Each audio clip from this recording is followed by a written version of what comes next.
we have a great set of speakers already online, and this is Ashish Goenka from Red Brick Offices. So warm welcome to everyone. We're waiting for a few other people to join before we start, but we'll kind of kickstart in about 2-3 minutes. Should we just kind of keep it open until then, or should I start with the introductions and things like that? Wait for another 2 more minutes. Okay. Yeah. Divyanshu, can you just unmute yourself and also see if everything is working fine? Divyanshu?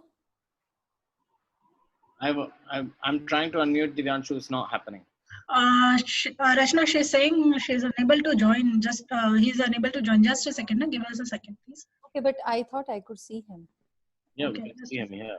Yeah. So, Amitaji, where have you joined in from? So I'm based out of Pune. Okay. Yeah. Stuck here. I guess everyone's stuck wherever they are, right? In fact, I don't think I've been in the same city for so long ever in my life. In the same I would say it's more about confined to a smaller place. So it's like, I'm confined to my flat for more than 3 months now. City is fine, but flat, it's like that. Is your area under like a containment or lockdown zone as well? Yeah. We have been read constantly. Yeah. Oh, that's There were cases in my society also. So our society was also sealed for some time. Now there is this little bit of unlock which is happening. But yeah, difficult times. Which part of Pune are you staying, Amita? I live in Kharadi, which is close to Eon IT zone. Yeah. Right. Yeah, that's been tough. I mean, we have an office there in Kharadi in the World Trade Center. Okay. So, right next to Eon IT Park. So we also had to be under very strict lockdown for a little while, but things have started to open up now slowly. So fingers crossed. Luckily, I'm in Bombay. Luckily, our area, I live in the Bandra part of town, and it's quite, you can still go out and about and walk around and things like that a little bit. So it's been not that bad. But, I'm one of these guys who's never in the same place for more than 2 days. So yeah. For me, it's like a really big change to be in one city for so long. So, Vishal and I were talking about, being stuck with loved ones, and then there's some people are stuck with loved ones, and some people are stuck far away, and both are a problem right now. After 90 days, both become a problem, right? Whether you're stuck with loved ones or you're stuck far away from each other. True, very true. Okay, Ashish, please blink twice if you are being confined to the house against your will. Oh. We will get help to you. So I once posted this on Facebook that if you ever see me posting a picture of me eating a salad, I'm asking for help. So I think that's more effective than blinking twice. Okay, I think are we ready? Rachna, is there still a problem?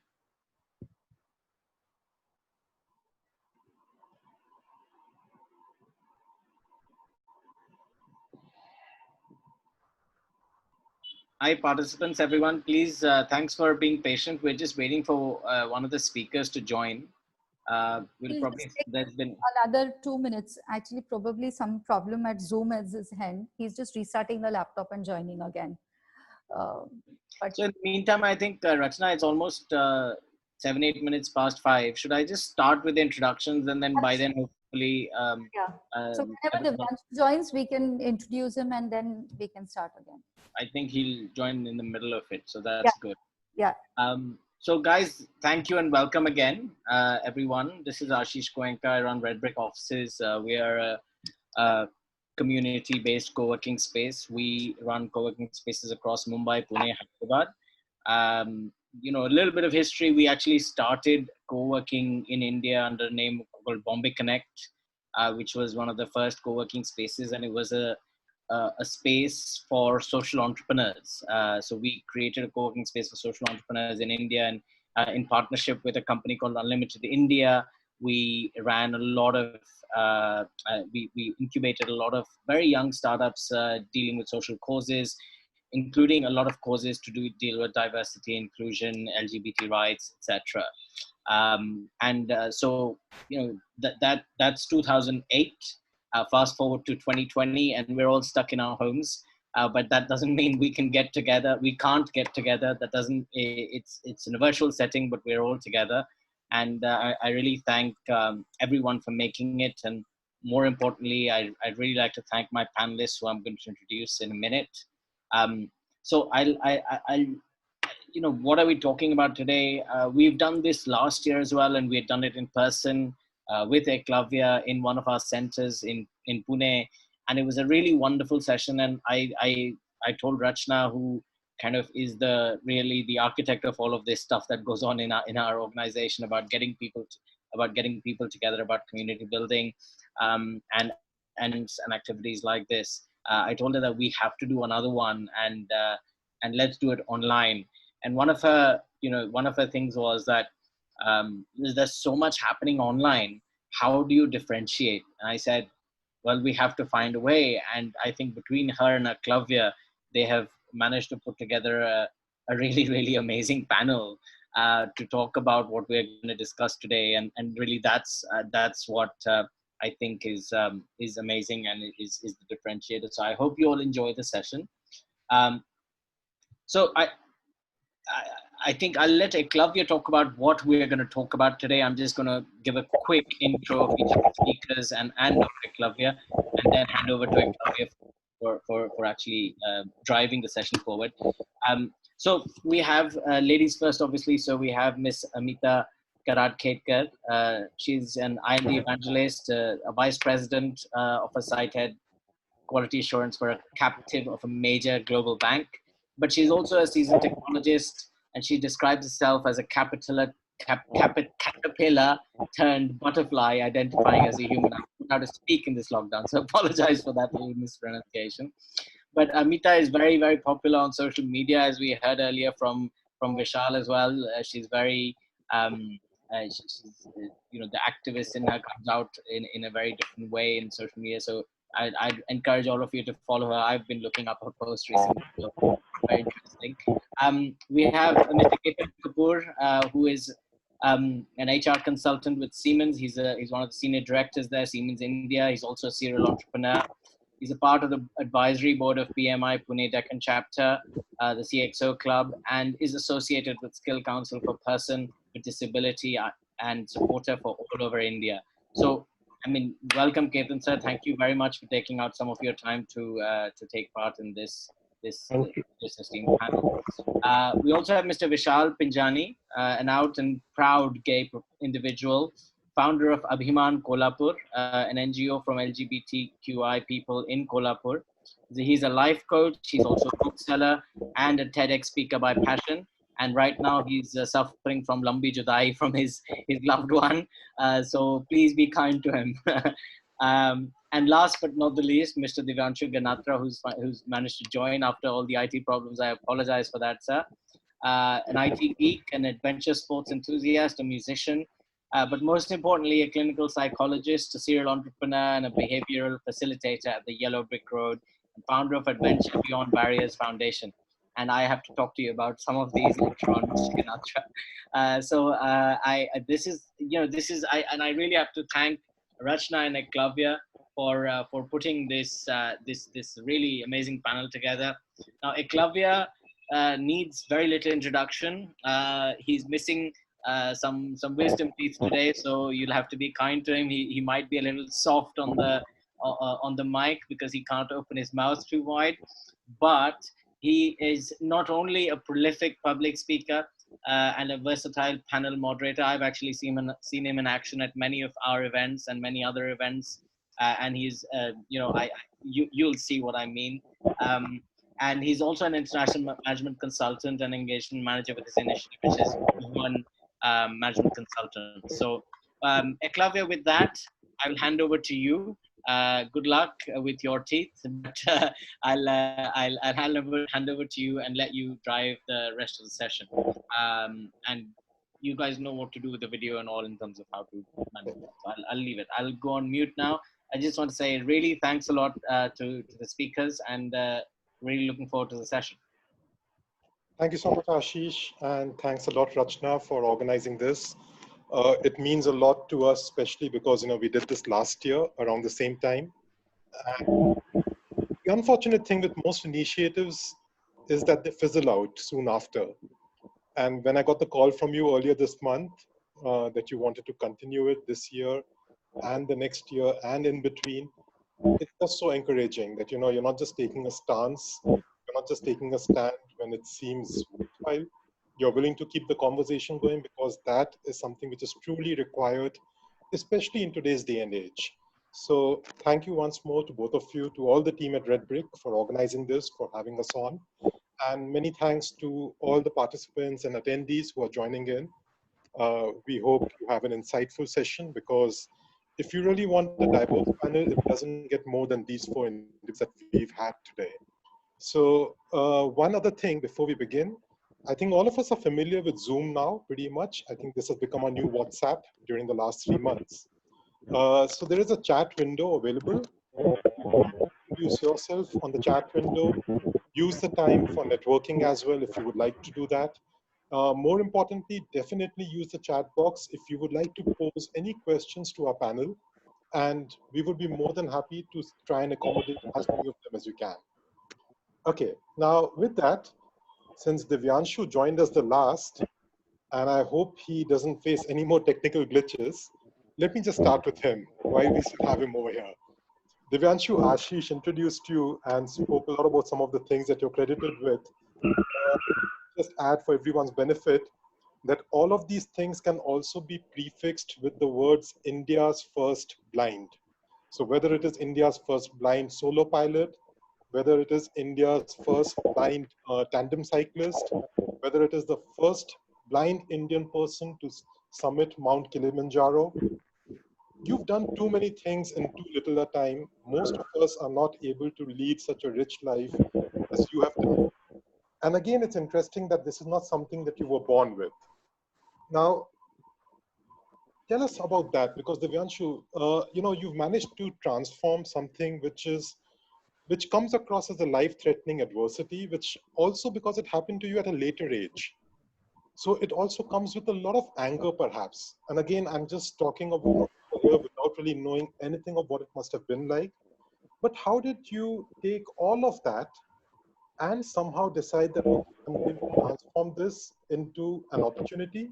And you didn't just stop short at that. I mean, I still remember some of the words that Amitabh Bachchan spoke about you when you met him. That was one of those splendid episodes which used to air on Star Plus, if I'm not mistaken, many years ago. So how did you actually go about in deciding that, okay, my journey or my life is not going to be defined by what has happened to me? How did you do that? Thank you. Thank you for having me. Can you hear me clearly? There's a bit of an echo, Divyanshu. There's a bit of an echo over there. At my end? Yeah, slightly better now. It's better. Okay. So, first of all, what's interesting is that most people with disability have an acquired disability, or what is known as advantageously disabled, which means that they acquire a disability later in life.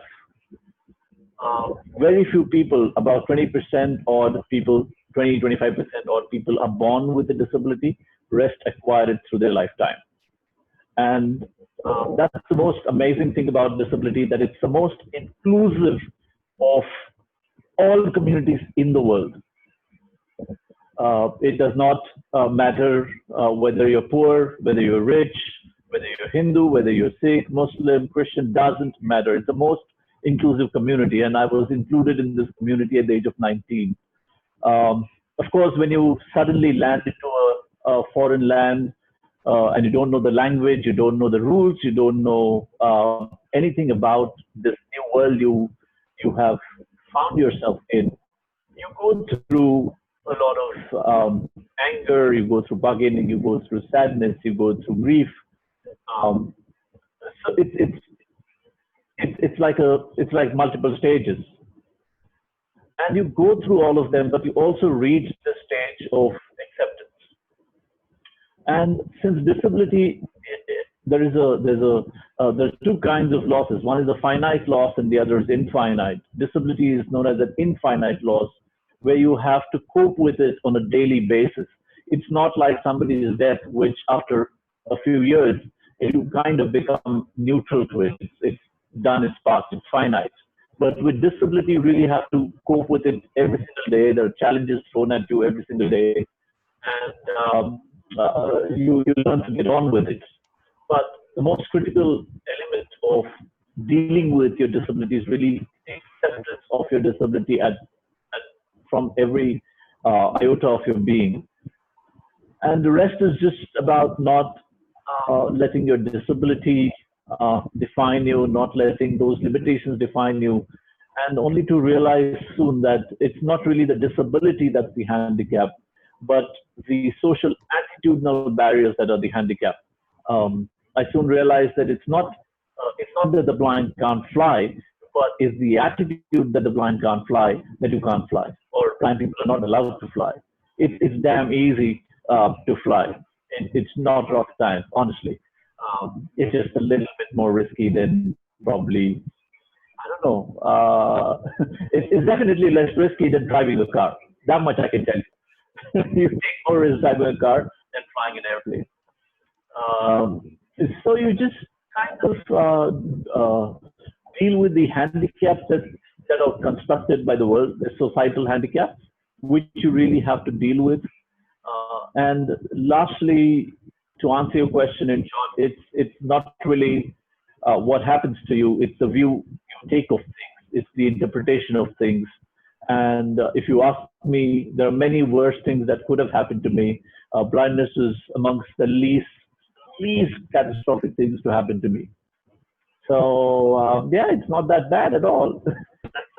When you look at it from that perspective, it's no big deal. And to give you a sense of what it might be, waking up blind is like waking up to a poet's world. You all were forced to sit at home. You all, this world has had to adapt overnight, and we've come from working in fancy offices to working from home and adapting to technology, adapting to our work using technology. This meeting is an adaptation, but we all learn to adapt. And that's the key to success, that we adapt. And it's the same as waking up with a disability one morning. You just learn to adapt and cope with things. Okay. Yeah, again, I think we'll get into a bit deeper because it's easier said than done, you know, the way in which you're articulating it. It's incredible. But I think I want Ketan to pitch in over here, because Ketan, you have now been somebody who has been sort of a voice, not just at a local level, but, you know, not just at like at a community level, but at the national level. And you've managed to sort of defy all odds, and you've also managed to carve out a very successful career in corporate, and also, I would say, more to your credit in terms of raising awareness for specially abled people and, you know, what can be done in order to make their lives slightly better. So while we have seen you over the last few years as a national figurehead, how did it all begin for you, and what was the experience like when you first decided that you wanted to make your voice heard? What really triggered it? Yeah, so thank you for your question. And Divanshu, it's nice seeing you after a long time and hearing you as well. Thank So, you. Eklavya, see, I tell you very honestly, I don't know about the national level or which level I am. I never started working in that mindset to achieve any level, to be very honest. Journey started when I was trying to make a small retirement plan for one of the iconic person in our country. He made me realize that I have few things under my sleeves, apart from, gathering my bread and butter and running my businesses. So I started my baby steps in advocating on many platforms the universal design concept. And when I was doing it, I realized there are a lot of gaps which cannot be implemented or replicated, cut, copy, paste in our country. We are still an underdeveloping country. Or should I say developing country? Sorry.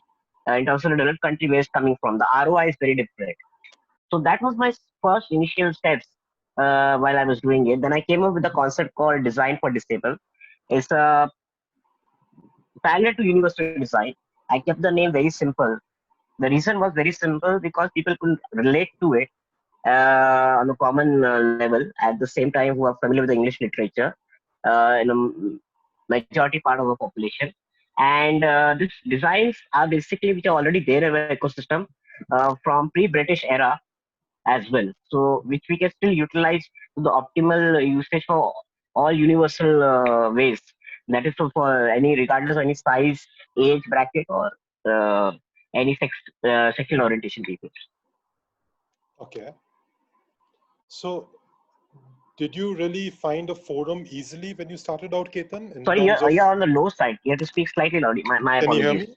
Much better. Thank you. Okay, so Ketan, but like, like I was asking earlier, that did you find a forum easily to make yourself heard, or was that also somewhat of a challenge in terms of, bringing people out of the comfort zone, letting them understand that, hey, listen, you need to start paying attention. You need to start doing something. It cannot be business as usual. Well, I'm still finding it difficult. That's the reality, bite.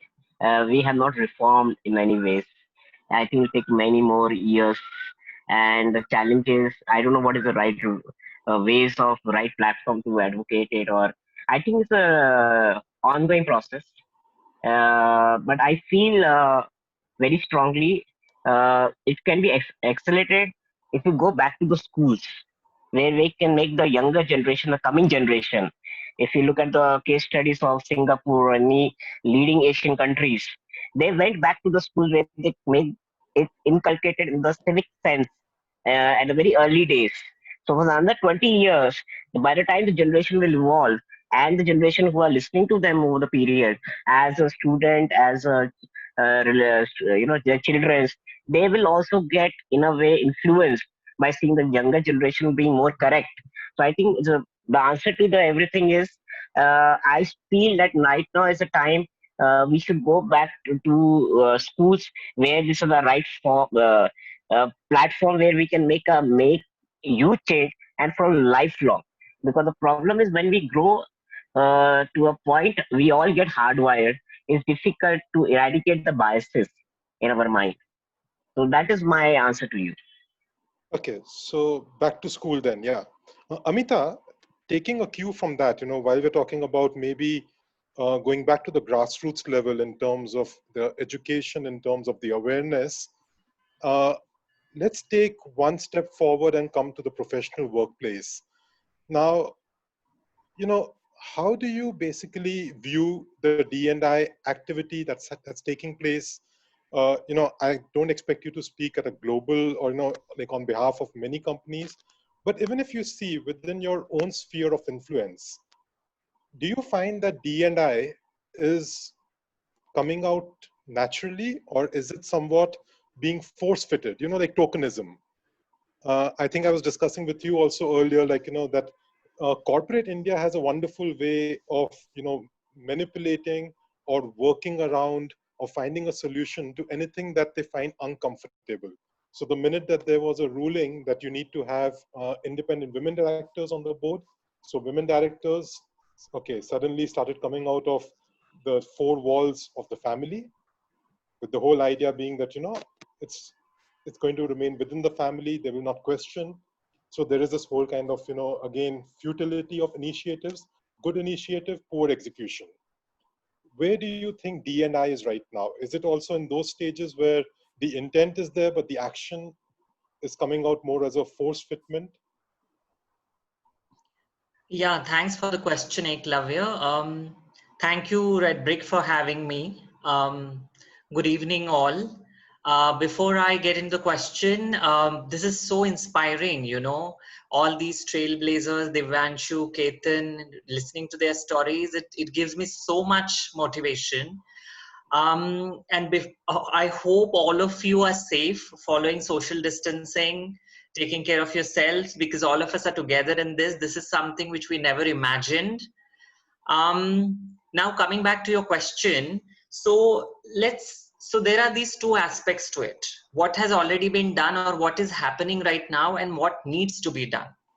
So personally, if you ask me, I'm not quite comfortable with the word diversity and inclusion, because when we say diversity and inclusion, immediately it triggers tokenism, because the shift here is more about diversity, compartmentalizing people, rather than inclusion. That's where the word that, you know, in fact, in my introduction also, I asked or requested to correct the word. I always say inclusion and diversity. It has to be inclusion.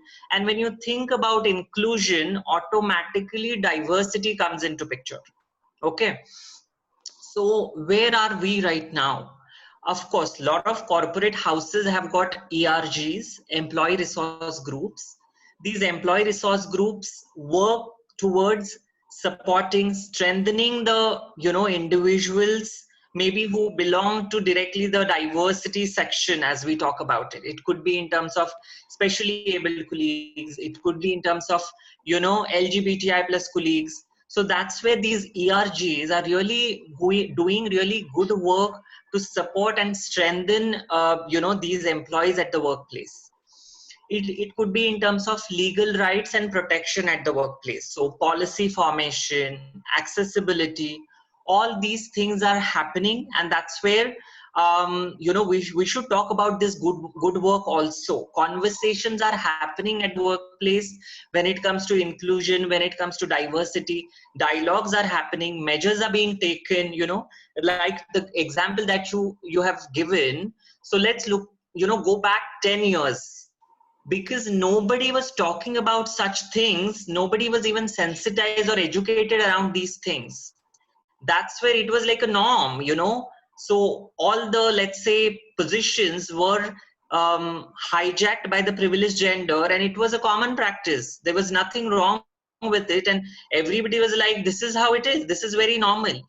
Now today, because we are conversing about it, we are having discussions around it, at least we know that, you know, there is something, there is a problem which we need to address. Yeah. What is the other aspect to it is, as you rightly mentioned, tokenism. So especially rainbow capitalism is something which is happening rampantly, and I think now organizations really need to go beyond the rainbow capitalism. So to be more brutal of specifics, just because there is this Pride Month, start coloring your logos in rainbow color, you know, or just, you know, painting walls in rainbow colors or showing flag. I mean, of course, this needs to happen. We don't have to stop it, because that's how this visibility triggers conversations and dialogues. But at the same time, we need to go beyond it. We need to look at legal rights and protection in its real essence at the workplace. Again, to be more specific, so fine, we are having this discussion. Similarly, I have seen on LinkedIn almost all the organizations having their logos in rainbow colors. But how many of these organizations are really having policies to protect, let's say, marginalized communities at the workplace? I think almost all these organizations, their policies are through the lens of binary, male and female. Now, you know, what about those individuals who, let's say, do not fit into these binaries, who don't identify themselves as male and female? They are either, you know, just gender neutral or gender fluid. What about those individuals? So you're talking about inclusion. So you are open to hiring these individuals, right? How are you going to protect these individuals at the workplace? How are you going to roll out the same benefits as that of any other employee of your organization? Yeah. So that's where now I think action is something which really need to be worked upon. Going beyond these tokenisms, I think now is the time to really introspect the policies these organizations have and make them more inclusive. And especially now we have this flawed trans bill, which is going to again take away the expression of various individuals. So we are going to have those individuals whose legal documents are not really aligned with the gender they identify with. So maybe we'll have an aspiring candidate, male candidate, but who identify as a female, and his documents really not aligned with their gender, and that's where there is this discrepancy. So how an inclusive organization who is tom-tomming about being rainbow on LinkedIn, how are they going to hire a candidate like that? I think these are the conversations, these are the aspects which the organizations now really start dwelling into. So yeah, I think that's my answer. But Amita, as a society, how did we really get here? Like this whole thing of labels, this whole thing of, terming people as different or perceiving them as different. So, if you are not me, if you are not a mirror image of what I am, then I refuse to consider that you might be normal and I may not be so much. So, for a land which has grown up reading, mythological stories of people, like you rightly mentioned, gender neutrality, gender fluidity was so prevalent, and it was a topic which came about so casually in most of our epics, right? In most of our poetry, it is still there. There is such beautiful imagery of it in so many temples of ours, in so many places of worship. In fact, we have, the very famous character Shikandi, who played such an important role in the Mahabharata. So none of these things were really questionable when one was growing up on these stories, right? Why is it that the minute one comes to a certain age of sorts, where you expect them to actually be more mature, that all of that maturity gets replaced with this, this real habit of labeling others? And whether we like to admit it on this forum or not, I have come across, immense number of, people in corporate C-level executives who do practice some kind of intolerance. And it comes very naturally to them. It comes inadvertently to them. So how did we end up being where we are today? That this conversation needs to be had. Yeah, so especially our country really amuses me at times. I mean, we are a country full of ironies and really laughable ironies. I mean, we worship Durga, we worship all the forms of goddesses. And when we have a woman who is showcasing those qualities, we dehumanize her. I mean, isn't it so ironic? I mean, one side, you worship so many gods, and look at those gods. Those gods are itself so much full of diversity. I mean, I'm not going to mention the gods because I don't want to talk about any specific religion, but look at this diversity in terms of the idols that we worship. And then when it comes to diversity, we are recluse, we are reluctant. We will worship Kali, but a woman with a darker skin will dehumanize her. We'll discriminate her. Then we'll have these products which in a way endorse fairer skin. I mean, it's really a full of ironic country that we live in. Now, when it comes to conversations and reforms, so again, it's a very wider aspect that we need to look at. So the first thing it could be, so adults, especially the parents, I mean, they need to get over this syndrome of knowing everything. Whenever your child is trying to converse something with you, don't diss it by saying, "Mujhe to sab kuch pata hai, you don't know anything." No, you don't know everything. There are so many things that happen under the sun. You don't know everything.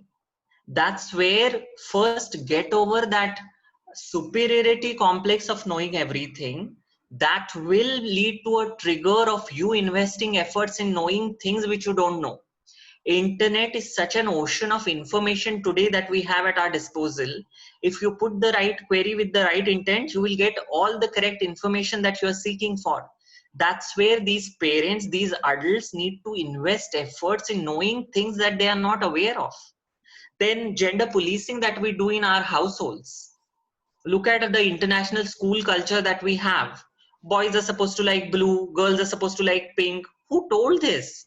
I mean, where are these rules coming from? I mean, when a child is born, does the child carry a placard or a banner that I'm a boy and hence I'm supposed to like blue? I'm a girl, I'm supposed to like playing pink. I'm a girl, so I should be good at cooking. I'm a boy, so I should play sports. I should be outgoing. Nobody's born with such banners. So where is this gender policing is coming from? Why are parents imposing these gender policing on their kids? And how come your love is attached with this gender policing and gender norms of your kid? How shallow your love is towards your own kid? Just because your kid is trying to express their own individuality in terms of, let's say, sexual orientation or gender identity or expression, your love for your child vanishes. How shallow is your love, which is getting vanished because of your neighbor or because of your society? If that's the love that you have your kid, then I'm sorry, you don't deserve to have kids. You really don't deserve to have kids. And this gender policing is not just in households. This gender policing is also happening in schools. You tell me a child who is trying to be, understand and grappling with their identity, trying to express themselves in a different way. Do you think our teachers are accepting? I think the teacher call the parents and maybe ask them to put the kid in some corrective and reformative therapy, maybe a behavioral change therapy. Imagine how inhumane that is. Rather, the attitude of the kids, the teacher should be helping the parents understand why their child is different. What the parents need to understand to be supportive towards such kind of a, kid or such kind of a child, so that growing up, this child doesn't have to go through the various problems otherwise the kids go through.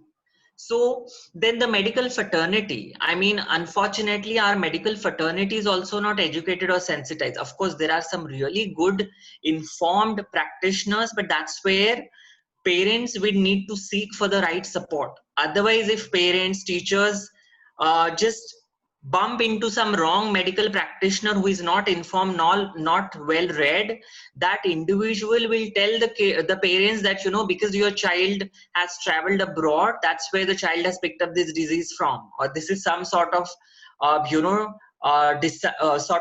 disorder which your child is carrying, and you need to do something about it. Take the child to some baba who claims to correct and cure kids from such diseases. So it's a very wider aspect that we are talking about it. My only request to parents and adults will be to get yourself educated. Don't get influenced by these so-called babas and gurus who have blatant claims without any, supportive scientific information. So yeah, that's how it is. Yeah, I mean, I think that's a lot of food for thought. And as difficult as it may sound, like all of the problems, I think it begins inwards. It begins with some introspection, and it begins also with questioning all that we hold as true and, with so much sanctity.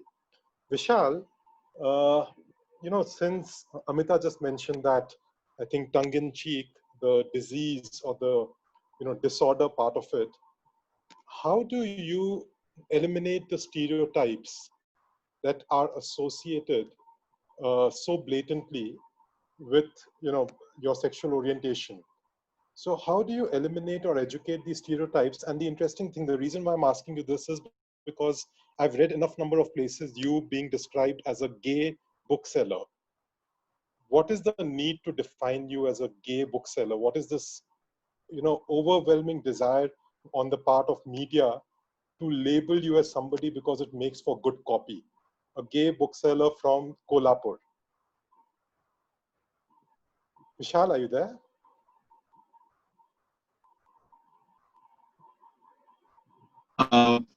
I'm sorry. I think I'm having some network issues. Can you please repeat? I heard sure. you, stereotypes. All right. Okay. So, Vishal, what I was asking... I still can't hear you, Eklavya. Can you hear me now, Vishal? Is it better? Vishal, are you able to hear us?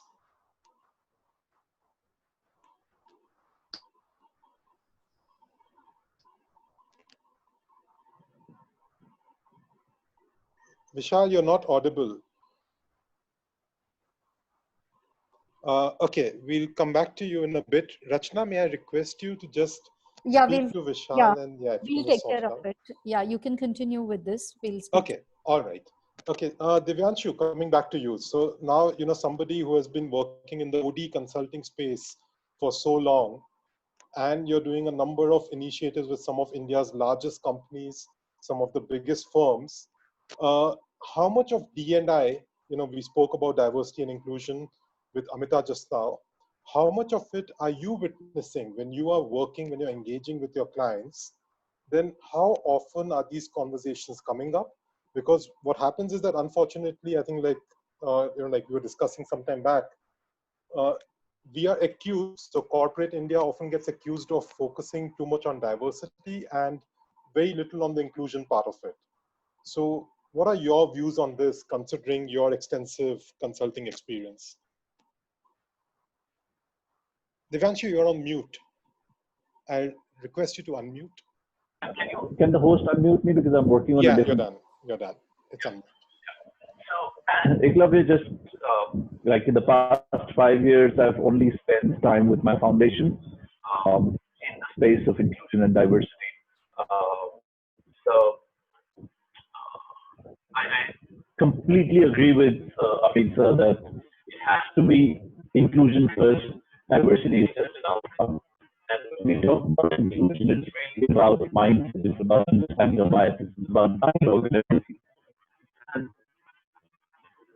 to give you a short answer, we're seeing things change towards the better, for the better. We have a long way to go.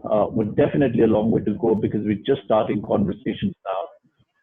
And we work extensively at the top EXO level leadership teams because we believe that inclusion is something that needs to be driven top down. It has to be a leadership driven initiative. It has to be done in the spirit of things and it has to be embedded in the DNA of the organization. And once the top leaders of the organization are the drivers of inclusion within the organization, then we start building bottom-up cultures. And it takes time. It takes time to start at the top, build in policies, build in processes, build in infrastructure, and then build in the culture of inclusion, which is very, very critical. And we work with organizations towards this culture building. And it's a long process because it's not about showing somebody a PPT or a training video or showing them. In fact, we see that the efficacy of showing such PPTs and sensitization programs is negligible. There is no meaningful change that happens within people's belief systems by putting somebody under a sensitization program. It's just like sending somebody for corrective measures to turn from being somebody who's gay into a straight person. It's as good as that. It doesn't happen like that. For beliefs to change, you really need immersive experiences that are paradoxical.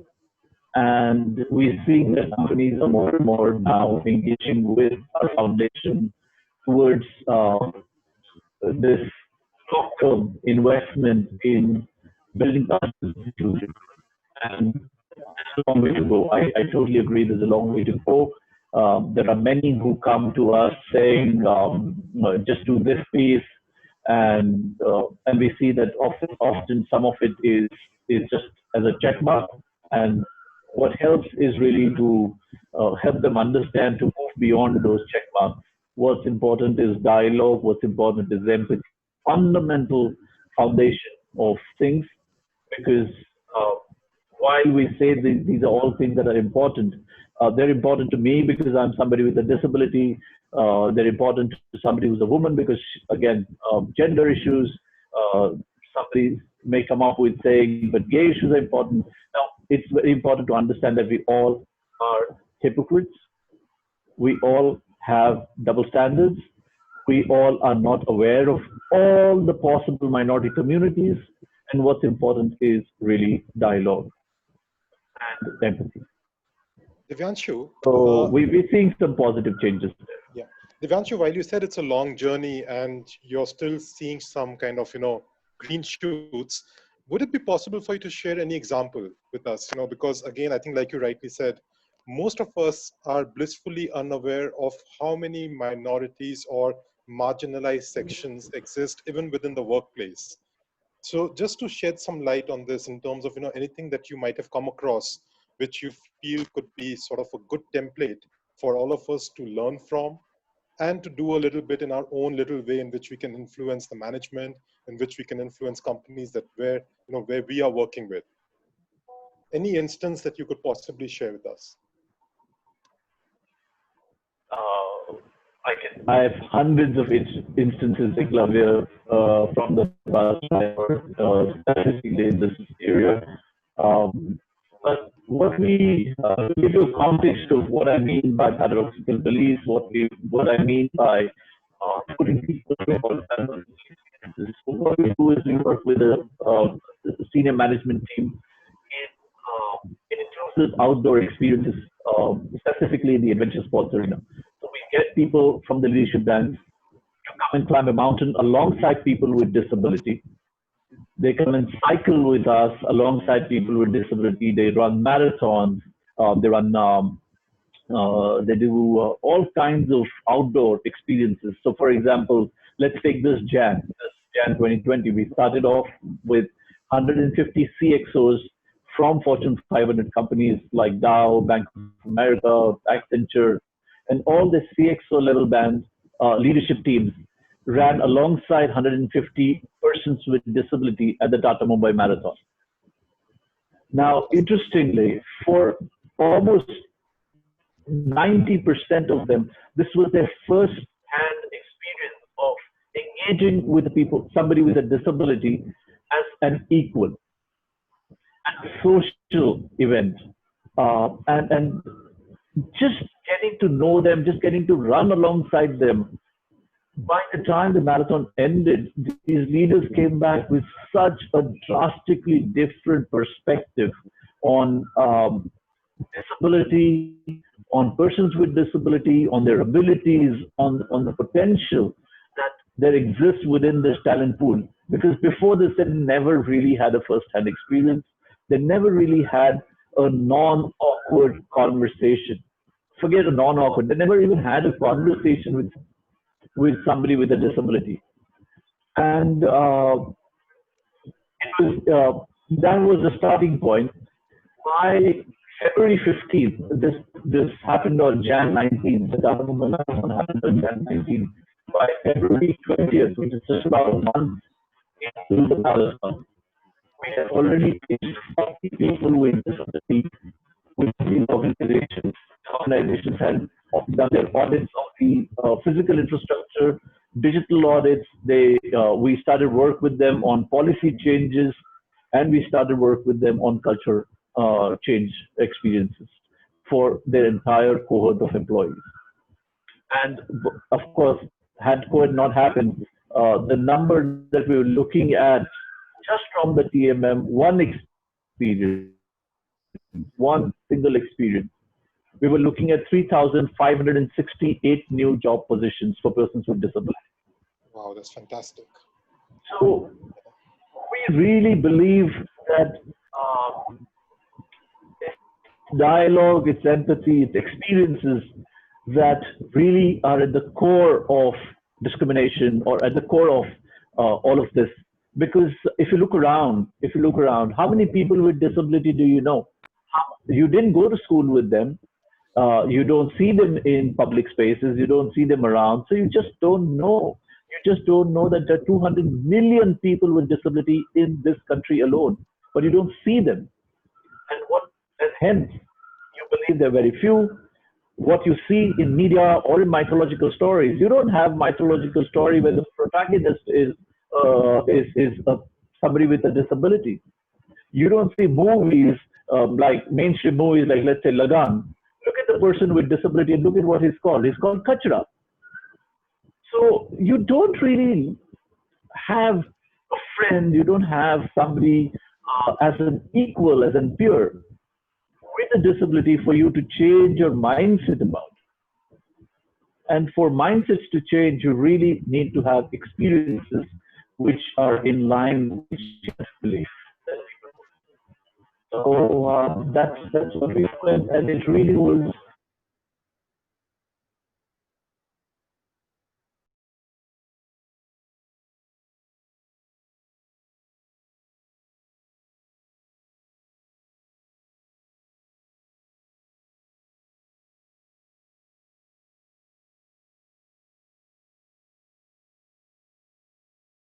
To you, I was kind of feeling guilty also because every single thing that you said resonates. And I don't know, somehow, while it was awkward, while it was really hard hitting, as uncomfortable as it gets, I think it's important that not just once a year, but more often than that, with some frequency, we need to start having these conversations, no matter how difficult it is for some of us. Yeah, I think it's much needed. So, I think we need to stop the blame. yeah, that's very true. That's something which I'm You going to know, get back to you on that. yeah.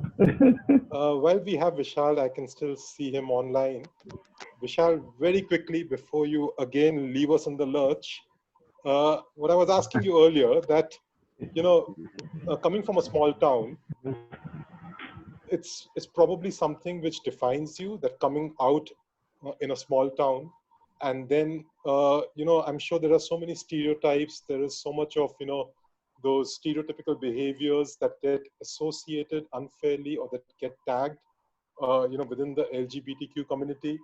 How do you deal with educating people within your town, within your city? Because at the end of the day, it's not like you were coming out of the closet in a Mumbai or a Delhi where you would be applauded, you would be welcomed, and there would be enough people for you to fall back on. How do you manage to deal with all of this in Kolhapur? Uh, Thank you, Eklavya, and for bearing with me and my network issues. And I'll have to keep the video off so that I can have network so that you guys can hear me at least. So before I answer your question, I want to say one thing what Amita pointed out is that instead of focusing on diversity, we all need to focus on inclusivity.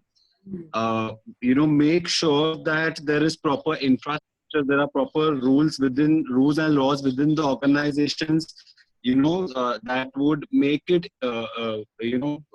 people would encourage people to bring their whole self to their work and, be able to voice their opinions and ideas freely. So that's one thing that I wanted to say. Coming from a small town, the biggest challenge is whatever preconceived notions and prejudices people already hold. People think that homosexuality or any other kind of alternate sexuality or other genders beyond this binary are either mental illness, or it is a phase, or it is again our culture. So the biggest challenge is to remove these preconceived notions and these prejudices. And the only way to remove this is to educate more and more people about real facts, presenting real facts. Like uh, whenever I encounter these arguments that this is a mental illness, we are presenting them with facts regarding Indian Psychiatric Association's position statement, WHO's position statement on alternate sexualities. Whenever people say that it is against our culture, our mythology, then we have to bring them and show them the examples from our mythology, be it in.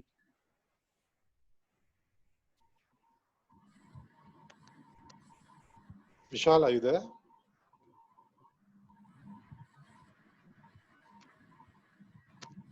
See him, Eklavya.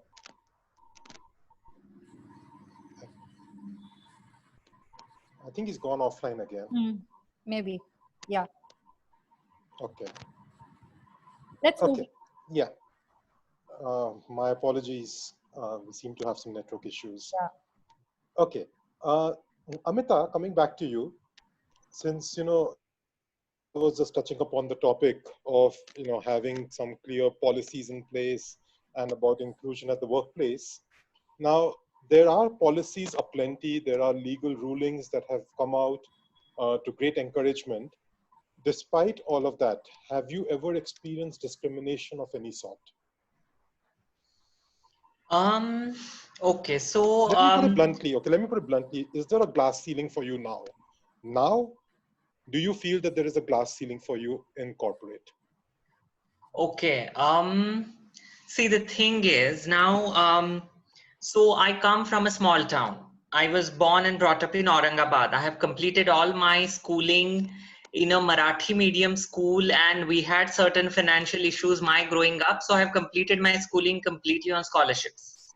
So coming from a small town in a big city and then getting a job where a lot of people could speak English very fluently. So I think that was my first glass ceiling, which I broke. I mean, of course, it was very important to be very articulate in your communication with proper communication skills. So I think that was one of the initial glass ceilings which I broke. And then along the way, stepping up the corporate ladder,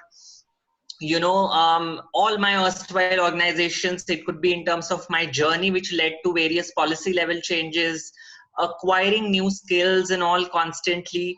So time and again, there are these various glass ceilings which I have already broken. Now, what actually the glass ceilings which I really think of, and I don't know, because see, when it comes to my advocacy is my passion. Yeah. So through my passion, I hope it will lead to changes, individual changes in terms of behavior, attitudes, thinking, and also can lay the systemic foundation, or can lay the foundation for the systemic changes that need to happen in the wider society. But my advocacy is not something which is bringing food to my table. I have a full-time job. As you mentioned in my introduction, so I am the site head for QA practice of a global bank. I have a global team working across APAC, NAM, EMEA, and that's the full-time job which is bringing food to my table, which consumes a lot of my energy and bandwidth. So I am not an activist who is really trying hard to bring in societal changes, because I just don't have that bandwidth right now or capacity. So that is the glass ceiling which we are talking about here. When you ask me questions and I gave answers in terms of societal reforms, even corporate reforms. So corporate reforms, maybe those are happening because that's the bandwidth I can accommodate. But when it comes to the wider societal reform, that's the glass ceiling which maybe together we need to break through these conversations, working together by bringing in these societal reforms. So yeah, it's a long way, but I'm glad things are moving in the right direction. I wouldn't say that things are not moving. It is going to take time because Rome, the cliched saying, Rome wasn't built in a day. But things are positive. Things are happening in the right direction. So yeah, that's where I am today. That's encouraging. That's encouraging that at least, there is no ostracism that takes place on account of sexual orientation, or at least you've not faced that. That's good. Vishal, are you back with us? I don't think so. No. Not yet. Okay. Okay. Ketan, coming to you. Divyanshu very emphatically said, I think at least 3 times, that empathy has to be the foundation of all change. It has to begin from empathy. Now, one of the things, and again, I speak for myself rather than speak of the entire group, sympathy comes easier than empathy. It is very easy to sit back, like we all say that most of us are armchair activists. It's very easy to sit back, to put up posts on LinkedIn, to tweet about things, to take a stand on Instagram. What do you experience more in society? Do you experience that people are able to discuss things with you in an empathetic manner, or is it more of sympathy? And where should sympathy stop and where should empathy begin?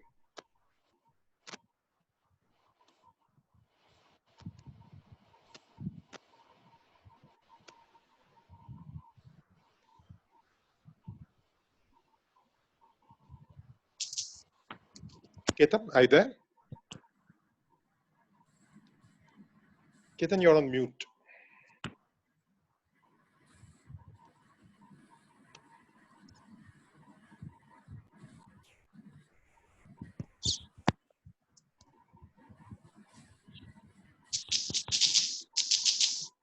Ketan, you're not on mute anymore. You can speak. You can hear, right? Yeah, I can hear you. Okay, before I come back to your question, sorry I could not hear you very well. So I'll like to add where I could hear other panelists on this, Amita and Divashu and Vishal. Unfortunately, Vishal is network is an issue. I slightly differ from Amita here and Divashu. For me, it's the other way around.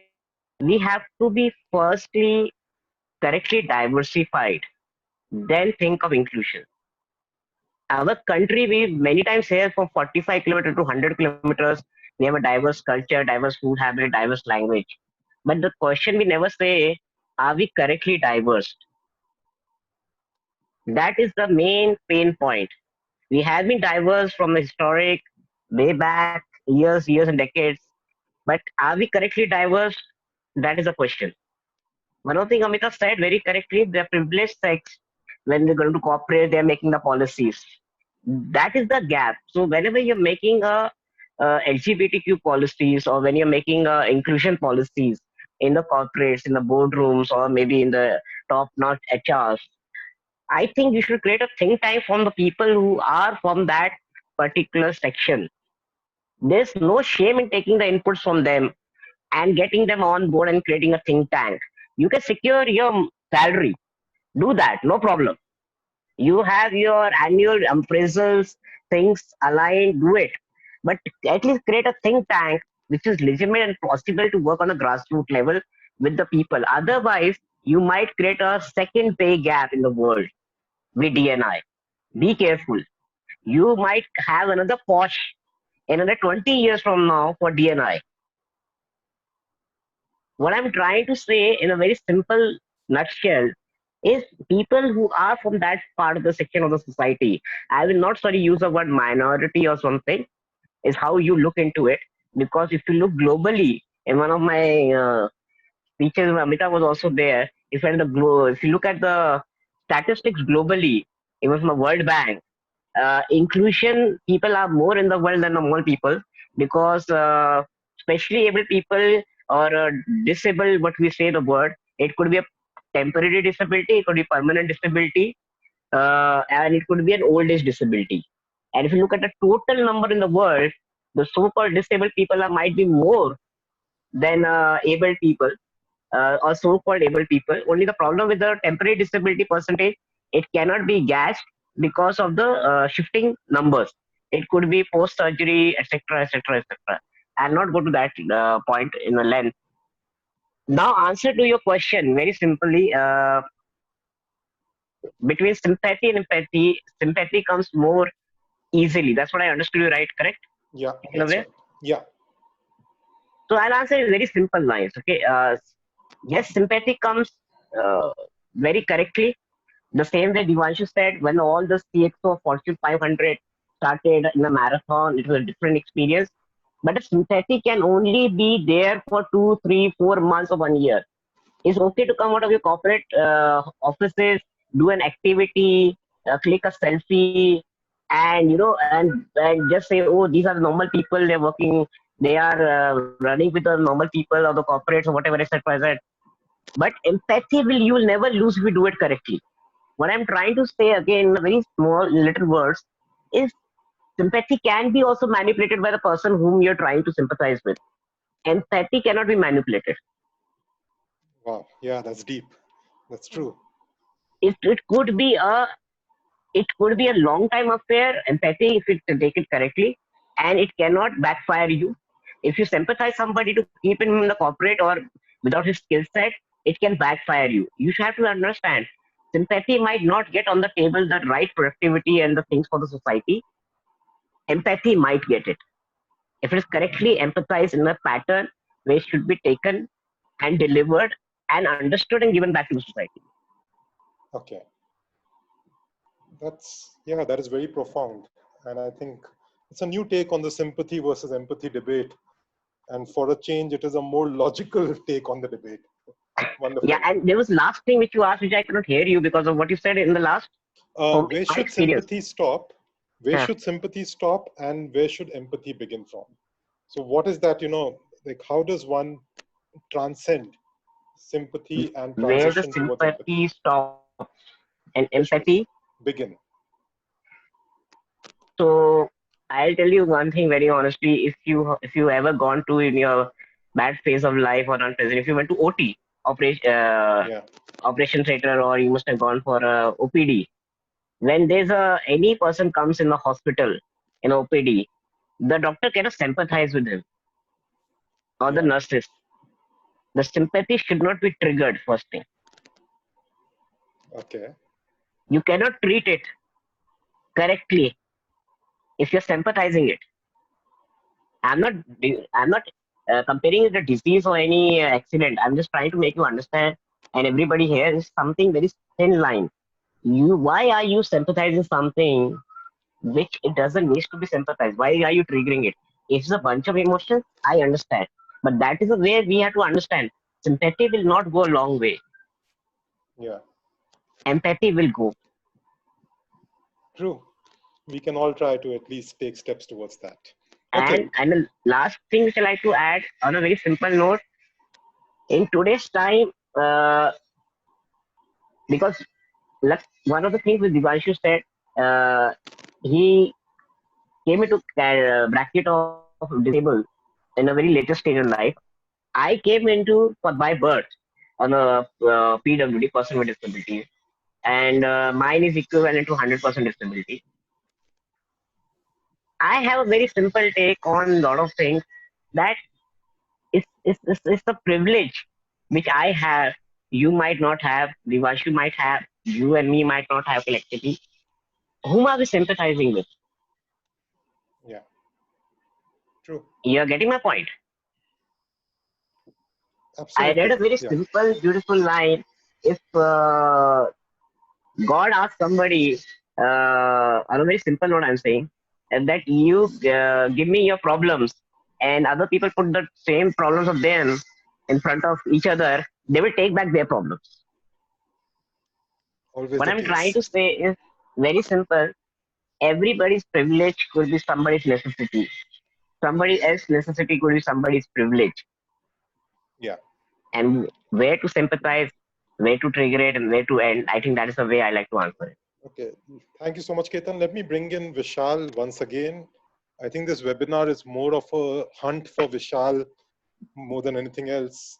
Vishal, do we have you back on? Yes, I'm here. Okay, Vishal, please don't go away now. Okay.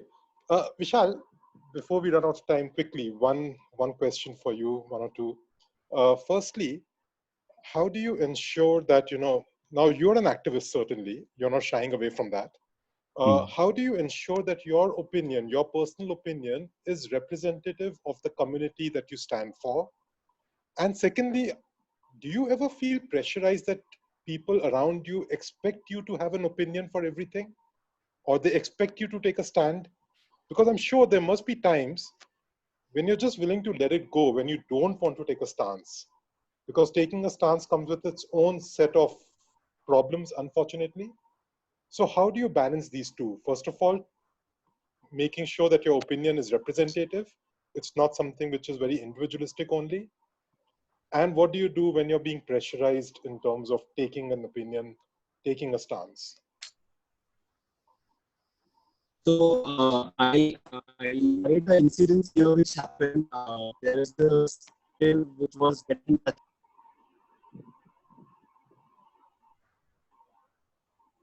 Vishal, we lost you. Can you hear me? I think he starts talking and something happens. I think it's probably some kind of propaganda for sure. The voice is not allowed to be heard. We'll do a separate webinar. All of you, we'll invite you for a separate webinar only with Vishal. Yes, maybe. Ekate, Okay. there are some questions in the chat box as well. Yeah, I have that for Divyanshu. In fact, Divyanshu, there's a very interesting question that it didn't strike me certainly, but I think you'll be able to speak on it. When we talk about today's times, there's so much of downsizing happening. Do you fear that, you know, all these initiatives that so many companies have launched with so much fanfare, and they've been running it over the last few years, of hiring more and more people who are with special needs or specially able people. Like we see that a lot in the hospitality sector, for instance. Do you fear that these jobs might be at risk now that everywhere there is talk of right sizing or downsizing taking place? Do you think they will be the easy targets? Fantastic. Fantastic question. Whoever has asked me, Preeti Rawat, I mean, hats please off to thank you you. for that question, because that's something that is giving me sleepless nights endlessly. So whenever, and I must appreciate your sensitivity to be able to think of this and feel this. And you're very right. What happens in any kind of such situation, it is the most vulnerable sections of population that get impacted the most. We're seeing that with the migrant laborers. We're seeing that with those segments. And people with disability have a double whammy, because 80% of people with disability are poor and have a disability. And God help them if they're poor with a disability and a woman. That's a triple whammy. So these are very, very vulnerable sections of society, and their livelihoods are impacted drastically. Suddenly now companies don't know how to have policies for work from home.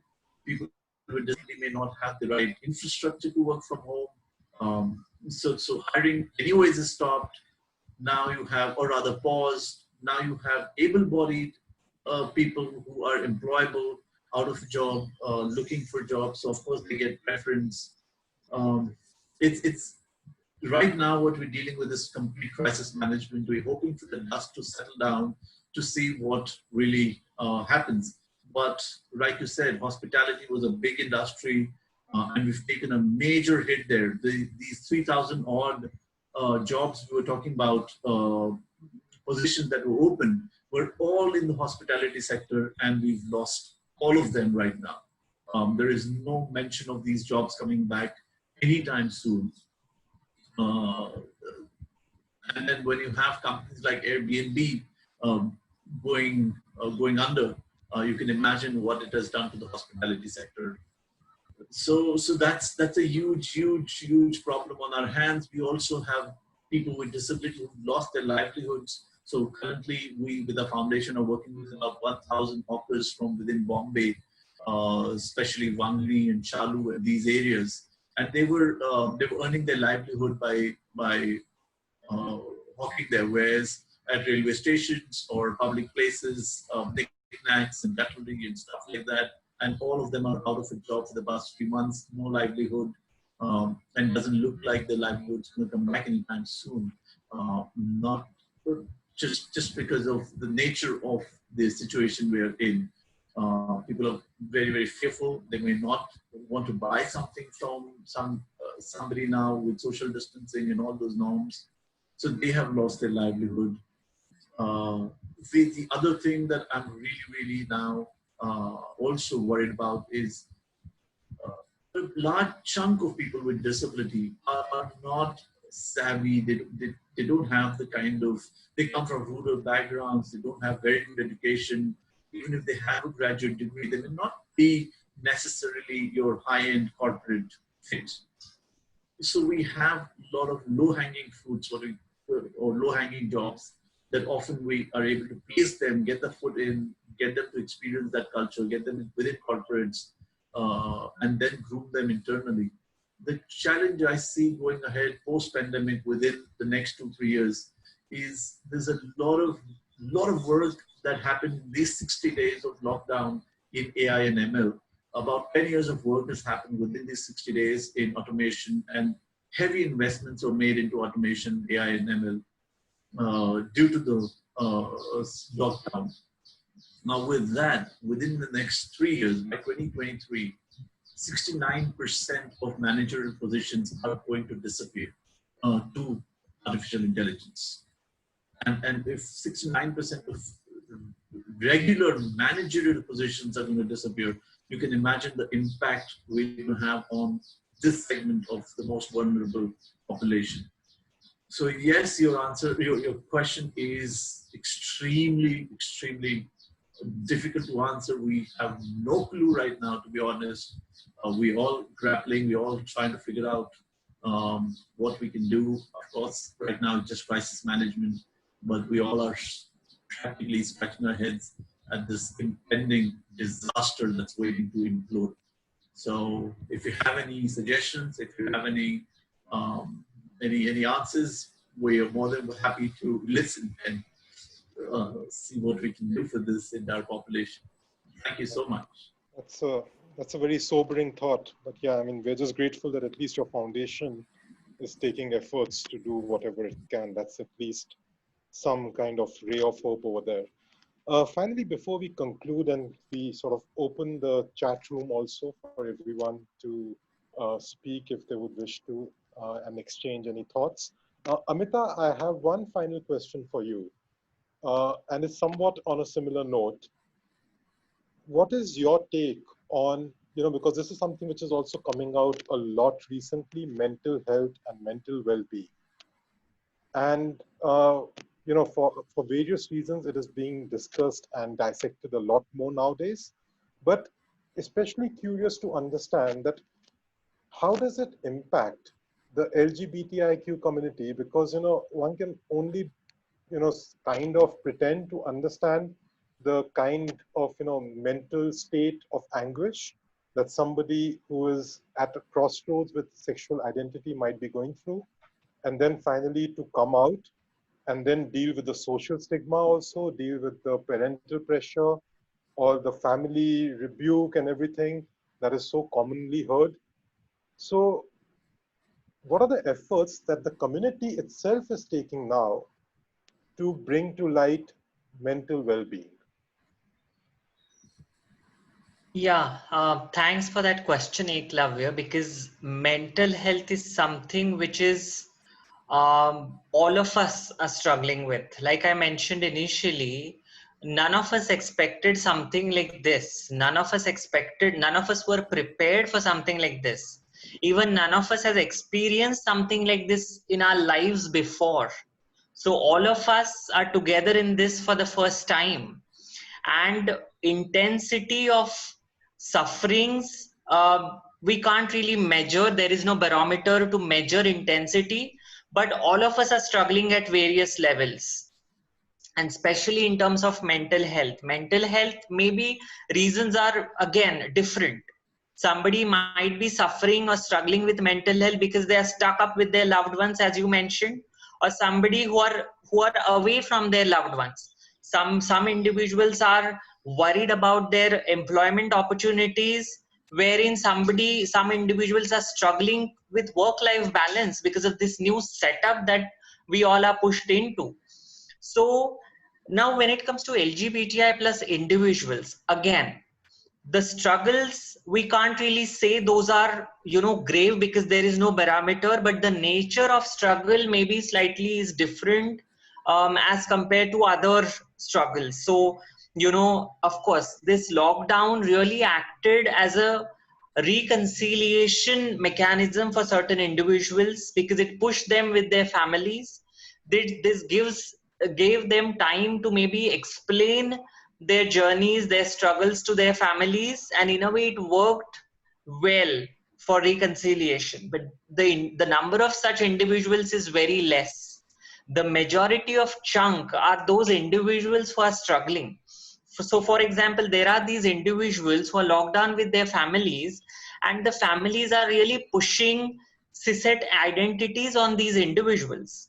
So their expression, their sexual orientation or struggles in terms of gender identities are completely dissed by their families, and we really don't know if these individuals are being subjected to conversion therapies or inhumane treatments within the boundaries or confinements of their own houses.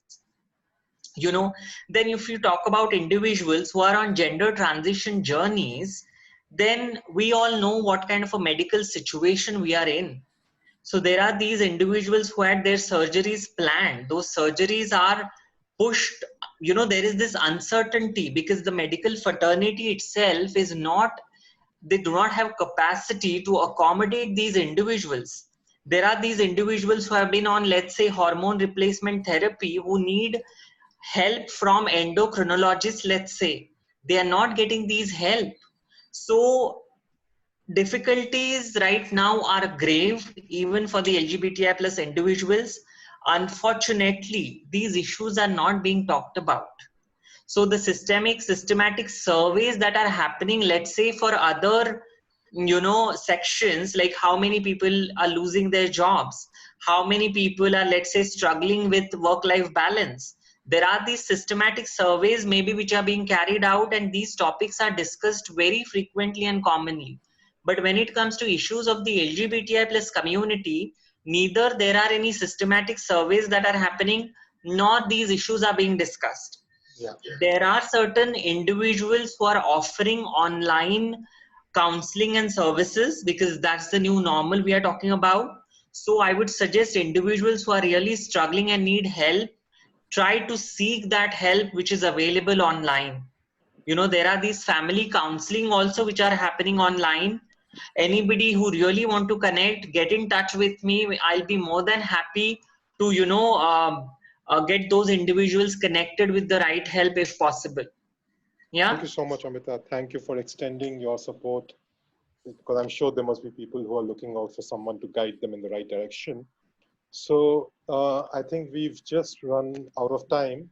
And before I hand it over back to Rachna, thank you so much to Divyanshu, Ketan, and Amita for expressing their views and for really honestly sort of, bringing it again back into that uncomfortable yet much needed realm of conversation, which we don't have enough of, to tell you the truth. I think we need way more conversations. I think we still have a lot of miles to go before, like Divyanshu and Ketan insisted, before we can get into that empathy zone. But nevertheless, it's a good start, at least having these kind of periodic conversations. It helps us realize and be aware that there is a world out there, a world which we know very, very little of.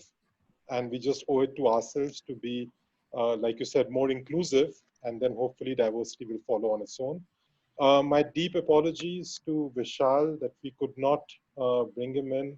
And but on a positive note, I think he sent a really beautiful message of fulfillment and ensuring that everybody has a right to feel the way they do. So that's something which is really gratifying. Sorry, Vishal, we could not bring you in. And thank you all for joining us. And back to you, Rachna.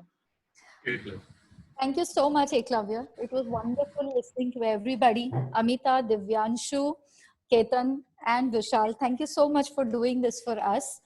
I would request, so there have been certain comments from some people which are there. Maybe we can just hang around for 5 more minutes and unmute everybody, if in case somebody wants to directly talk or chat. Does that work? Sounds good. Yep. So, Shalini, can we just unmute everybody, please? Now maybe Vishal can also talk. I hope so. I think this is so jinxed. Every time I was speaking out of the meeting, now the meeting is ended. I think you guys can see me also and hear me also. This is some jinx at some another level. Like Vishal, you are being pressurized to have an opinion. This is what I kept asking you. Doesn't suit you. Every time I was speaking, I was like, out of the meeting, go back to the meeting, connecting. So sorry guys, and I don't know what was wrong with the network and everything. I remember some of the questions you asked, Eklavya. So like, how do I gather everybody's opinion and present it? And another thing you asked me is like, we are made to give a stand at every time or every incident happens. So that pressure is there to give our opinions on everything that is happening around. But we as a group have decided to choose our battles carefully. If there is any homophobic incidents that has happened, if there is any law that is being passed that directly affects the community, we make it a point to talk about it. But if there are something that is like somebody's made some comment, some celebrity or somebody misgendered somebody, I mean, I of course, we really understand how important it is to be gendered correctly. But sometimes we also feel that, people have been conditioned in a particular way, and we all need to correct them without, we need to gauge what intentions they are coming at us with. So we choose our battles carefully. If it's something that is by law and something that is directly affects the community, we make it a point to voice out our opinions and speak on it. Otherwise, if it's something that is just controversial and everybody's just speaking for the sake of it and nobody's listening, then we don't make our opinions. I speak on the behalf of community after consulting the community. We have regular meetings. Every time we have to give out an opinion or our stand. I make sure that we are taking opinion of every person, every spectrum involved, and multiple people from that particular spectrum coming and giving us their opinions before we make a, uh, uh, before we come out with an official statement or anything. So that's how we manage. Wonderful, wonderful. And finally, we got to hear from you. Yeah. Another thing you were saying that how it is challenging to, in a small town, what the challenges we face is like people have preconceived notions and prejudices, and we try to remove them by educating them, by telling people that it's not a choice, by educating them that it's not a mental disease, and bringing out references from Supreme Court's verdict and from position statements made by the WHO, International Psychiatric Association, Indian Psychiatric Association. And in our experience, we've seen that once we try to bring in facts, once we try to bring in scientific evidence, most people who have the, proper reasoning and thinking capabilities understand and accept us. There are some cases which people understand, but they do not want to accept. You cannot do anything about them. So we just leave it. Yeah. Let the sleeping dogs lie. Hey, Vishal, while we still have you, do you want to share that little bit of information that you passed on to me when I was asking you about, this whole thing of people liking to prefix you as a gay bookseller? You had your own take on it, on how you also do tend to retaliate a bit within the community. Yeah, because when you're referring to me, for my profession, my sexuality has nothing to do with it. So might as well you just call me a bookseller. What has my sexuality got to do? Of course, when I take full pride in being a gay man, and I believe in all of the community people to come out and speak out for their identities and everything, so that more awareness is created. But don't just limit us to being a CEO or anything like that. We are our sexuality also, and we are far more beyond that also. And you did mention that you also get back at heterosexuals, right? In your own way. That also happens, right? Within the community. Well, yeah, that happens a lot. Yeah. So the shoe does pinch on the other foot. Yes, you have to make sure of that. Thank you so much for that, Vishal. I think everybody's unmute. If anybody would like to ask anything of the panelists while we still have them here. Eklavya, Sam Rao had put in a request that he'd like to connect with somebody from the LGBTQ community in Pune. I'm not sure if anybody from the... Vishal, can you help?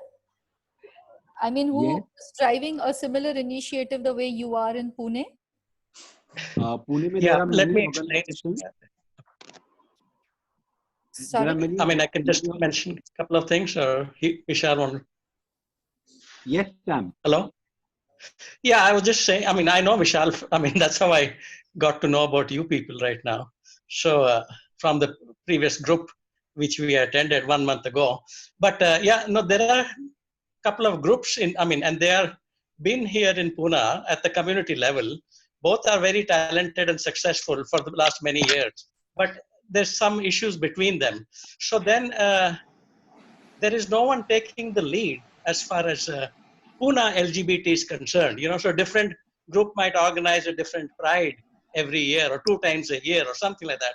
So to the extent that, I mean, even giving an example from today, there's this global pride meet all over the world, right from the morning, I think, till tomorrow, where pride events from all over the world, they are showcased.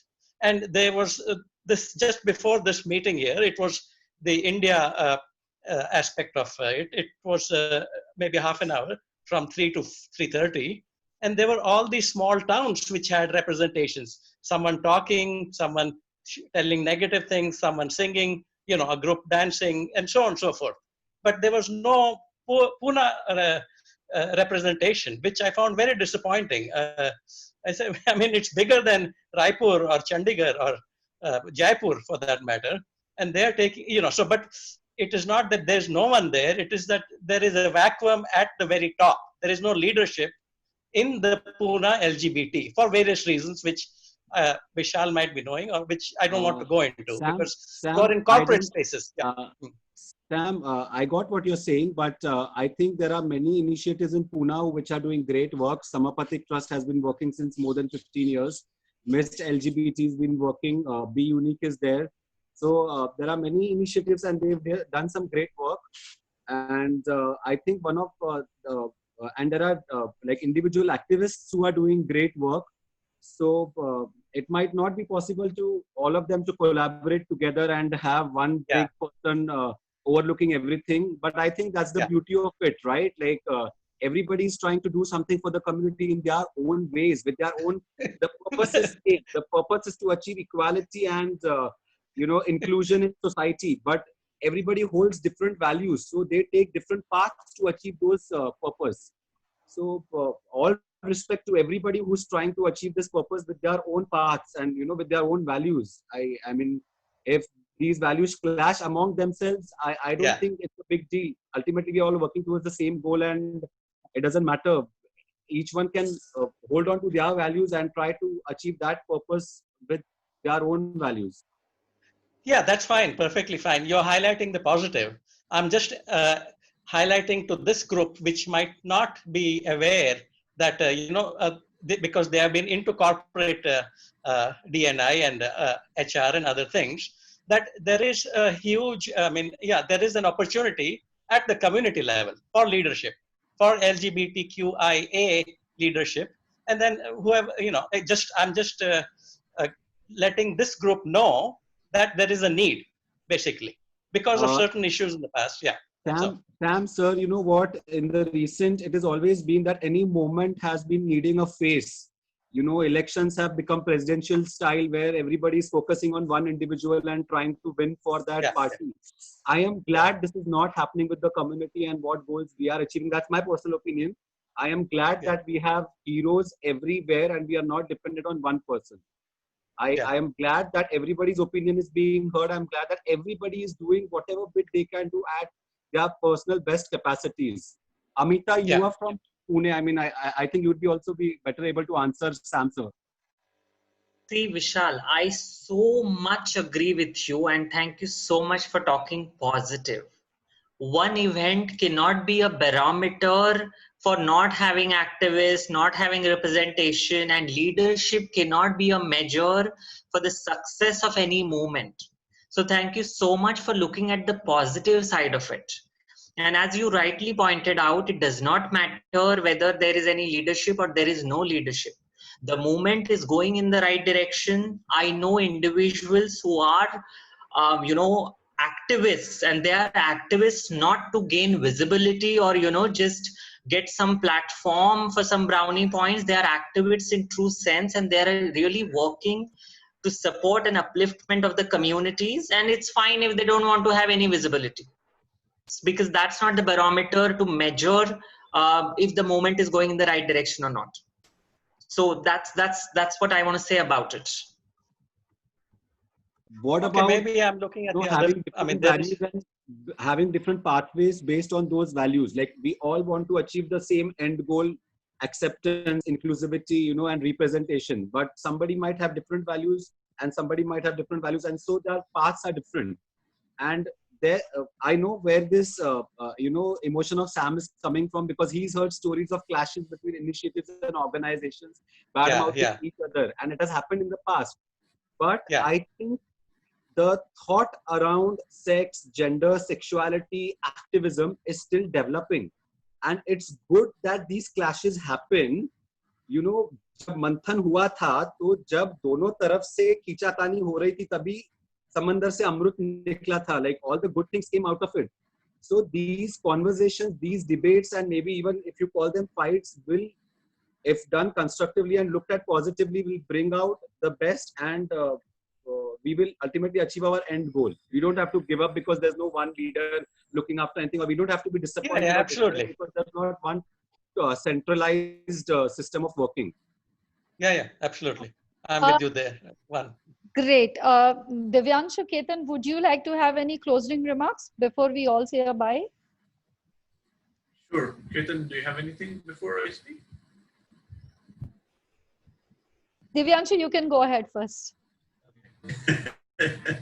I think the simple answer to this is, if you all play together, you will discover so much about each other in an hour of play than a year of conversation. And there's a lot of power in play.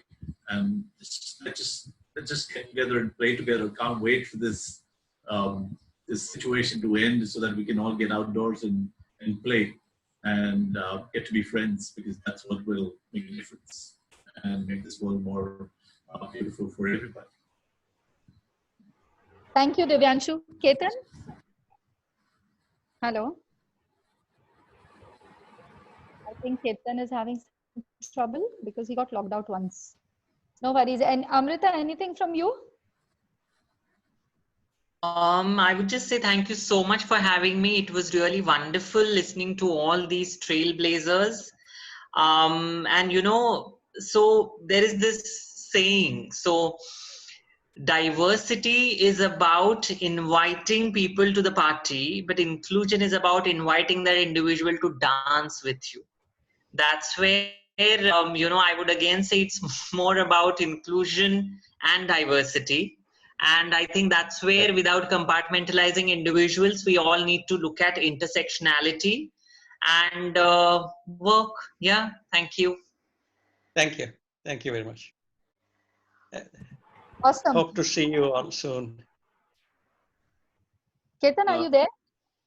Yes, I am. Awesome. Sorry, Oh, I okay. am having an issue with my laptop. It's frozen. And sorry, I missed the last 20 minutes. And especially hearing Vishal. Yeah. But nevertheless, some other place. I would like to only say one closing remarks. That everybody, thanks for coming, and thanks to all the panelists. Thanks to Rachna, thanks to Eklavya, and wishing everybody a nice weekend.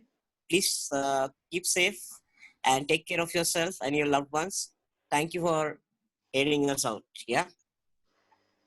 Great. Vishal? Yeah, I just want to say one thing. We were having a discussion about empathy and sympathy. So I want to say that we need to go beyond empathy and sympathy. Empathy and sympathy is thinking and feeling. But we need to go beyond that and go towards compassion, and that is acting. So we all need to start acting also. That's it. Thank you very much. Thank you for inviting. Welcome. Closing remark. Let's go beyond empathy and empathy. Thank you so much, guys, for joining us. It was wonderful listening to everybody, and I greatly appreciated the time everybody is put in to come in and wonderful insights. And Eklavya, this wouldn't have been possible without Thank you so much, Rachna. So a special thank you to you. Thank you so much, guys. Thanks, Shalini, bye. we can. Thank you, Red Bricks. Thank you, Rachna. Welcome, Vish. Bye.